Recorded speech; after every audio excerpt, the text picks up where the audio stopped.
Welcome to Whispering Loudly, the award-winning Workshop Whisperer podcast, as featured by Apple, with Rachel Evans, the #1 automotive business coach in the aftermarket. Thanks to Platinum sponsor Podium, Titanium sponsor Mechanic Desk, and Diamond sponsor Ventavid. Whispering Loudly is the Workshop Whisperer podcast. Hello, I'm producer Mel, and I'm with Rachel Evans today. Thank you so much for joining us. We really appreciate you putting us in your ears or your car every week, or maybe several times a week. We'd love you to go to the Apple Podcasts app or wherever you listen and write a review for the show. It really helps us. Di Lamley has written, awesome, 5 stars. I'm a mechanic's wife and just came into the business in the past 18 months, and we have been with Rachel and Dean just over 14 months. It's always a wealth of knowledge, so much information and ways to grow your mechanical workshop and make more profit with Profit First.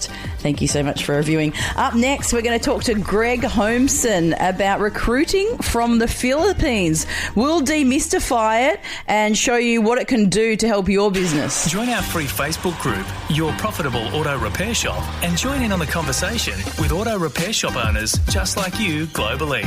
Greg Holmsen joins us now after being introduced to recruiting from the Philippines through some consultancy work he was doing and through the right connections. Greg Holmsen started the Philippines Recruitment Company back in 2012.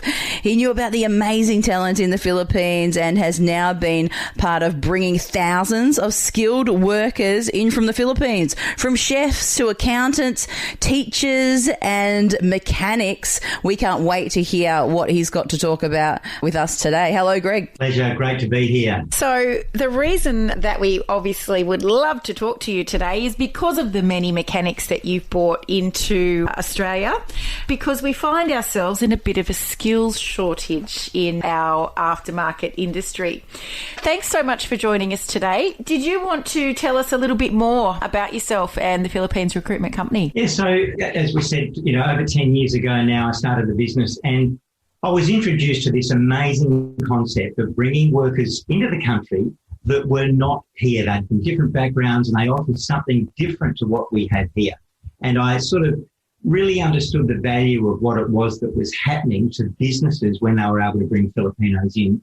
But it was more about what the gap was in that process, because it's not an easy process to get the skills right out of the Philippines and then bring them into the country. So I knew that if we could get that skills part of it right through the assessment and working out the best possible talent, we could have something that was a little bit different to what was being offered here. So we launched the business and the way we went, and I think we've doubled the business every 2 years for the last 10. As you and I both know, you've come along to speak to our engine room clients, and there is a real struggle on for finding not just technicians that have the piece of paper that says that they're trade qualified. There's a lot of them. That's not what we're talking about. We're talking about skilled, qualified workers who are loyal and do a great job and want to be part of your business family. So they're the ones that are in hard supply. Take a smoko and review us on your Apple Podcast app or wherever you listen. What is it that makes TPRC different to other recruitment companies? Like I said right in the beginning, we knew there was a gap in how that skills assessment was being done. But the last 18 months, everyone sort of said things like, I thought I knew everything and then something else happens, and you've learnt more in the last 18 months than you've learnt in the previous 10 years.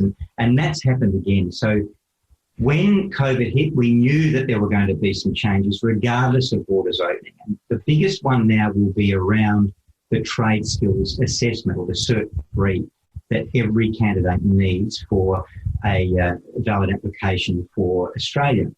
So what that's meant is that instead of the candidates doing a practical assessment with an assessor that flies to the Philippines and does the assessment, instead of that happening, it's now online. So the assessment is now done online with an assessor in Australia. Now that's changed the game as far as the candidates not just being able to show and tell and talk about what they're doing in a workshop environment. They now have to just sit there and explain that in their second language. So that's what's made things really, really difficult. And I spoke to one of the assessors a few weeks back, or 6 weeks back now, and they were saying that 50% of the candidates are now failing that.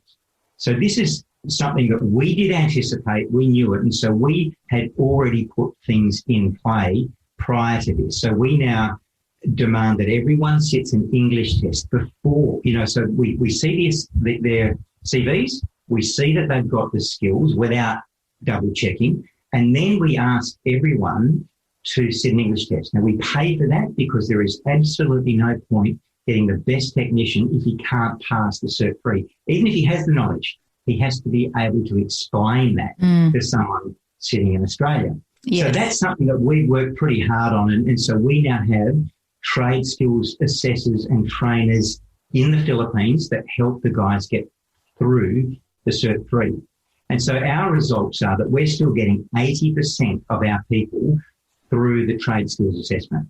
And, I know that there's sort of half are failing. So if you take our 80% out, I would guess that there's only about 40% getting through.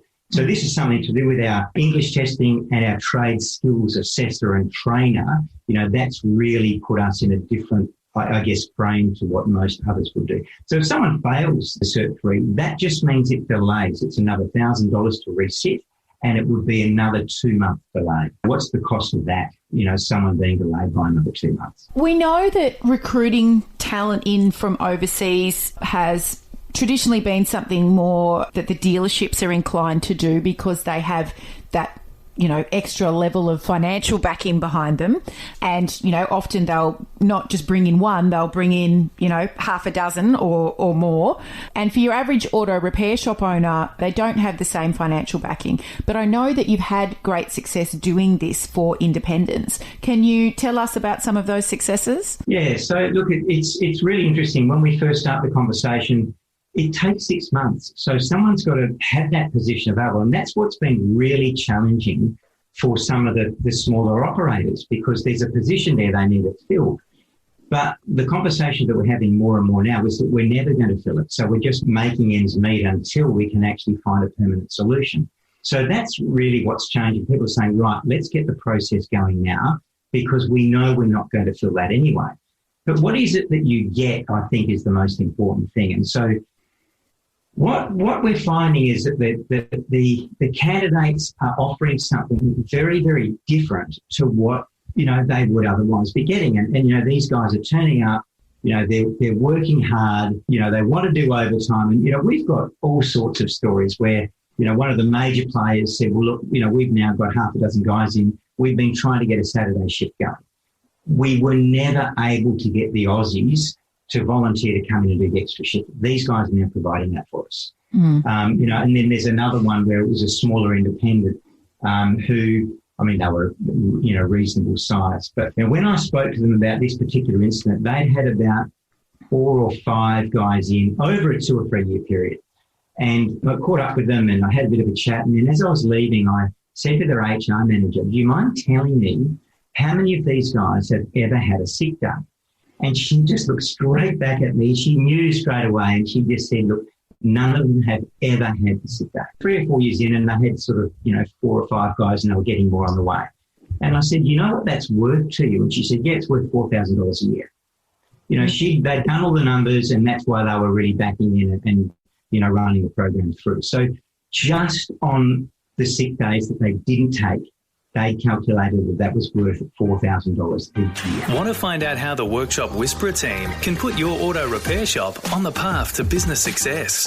Head to www.workshopwhisperer.com/whispering loudly to claim your free workshop success session with the team. I was chatting with some clients from our engine room yesterday, a team of 50 they have down in South Australia, and they live in a very regional area. And they said that they had just started the process with you of looking to bring in a couple of technicians from overseas.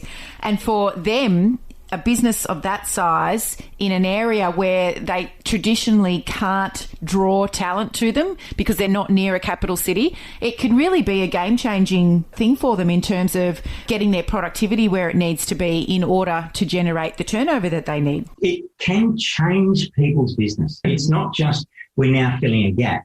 It can change the culture of the business. And, once you get, one or two people that work like that, it changes what other people are looking at inside the workplace. We are all chameleons. We go out there and we become part of the environment that we're in. And if you've got some people that are being more productive, adding more value, not saying no to anything and just doing more, it changes what people do around you. And, I know that my behaviour changes when I'm in amongst a different group, and that's what actually can go on. So it can change the culture and the productivity of a business just because you've got a couple of people that just turn up every day. They're the first to be there, the last to leave. They want to do more work and they just grind away and just, they just never give up. Now, for our auto repair shop owner listeners out there, what's your advice when it comes to choosing the best candidate for the job? Because this is something that our listeners get wrong often and we end up with the wrong person on the workshop floor.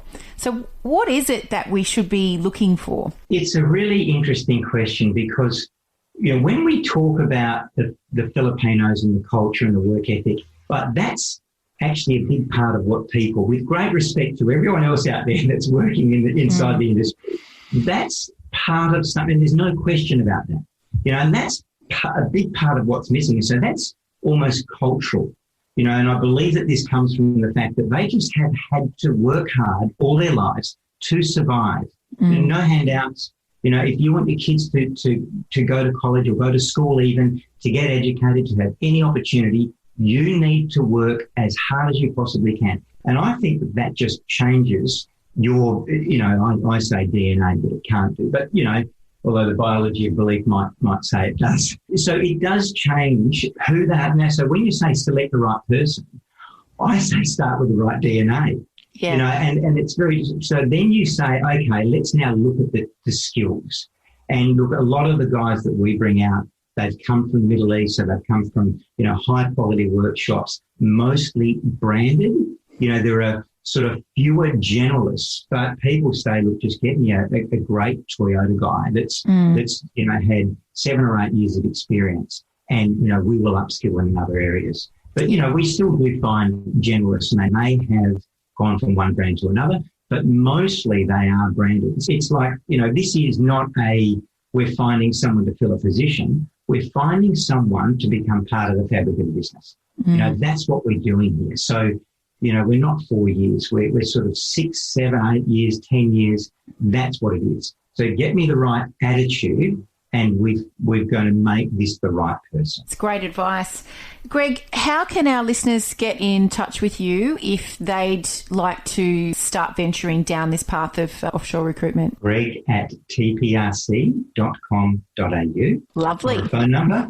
Happy to share my phone number. Absolutely. 0407 743-276. Greg, thanks so much for coming on Whispering Loudly today. Such a hot topic, recruitment, always. You provide an amazing service that I think perhaps some of our shop owners have just been too fearful to even look at because there's a lack of understanding around the process. So thanks for coming on and telling us a little bit about your process and what makes it different and what we could expect, if we did venture down the path and hire somebody from the Philippines. So thank you. Absolute pleasure. Thanks for having me. And if you aren't yet in our free Facebook group, Your Profitable Auto Repair Shop, make sure you jump onto Facebook as soon as this podcast episode finishes and join our group. In there every day, we are providing you with tips and strategies on your team, on finance, on sales, on marketing, you name it. There are thousands of workshop owners in there, just like you,